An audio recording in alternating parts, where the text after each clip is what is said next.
Hey guys, it's Sam here with WTI. I have to tell you about this book. If you are a parent, this is a book that you have to read. This is called There's No Such Thing as Bad Weather. It is by a Scandinavian mom who is living in the US, and she kind of talks about the differences in cultures, and especially this fear of bad weather and your children being cold.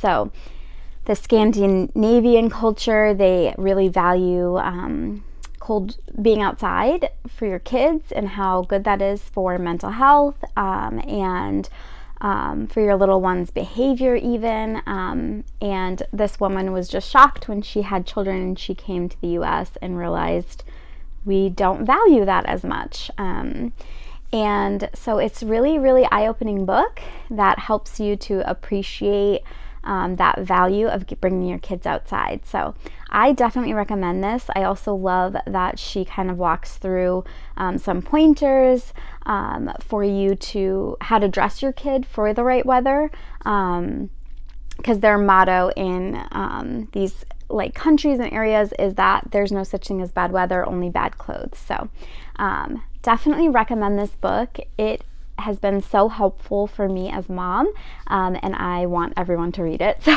definitely check it out. And that is my point of view.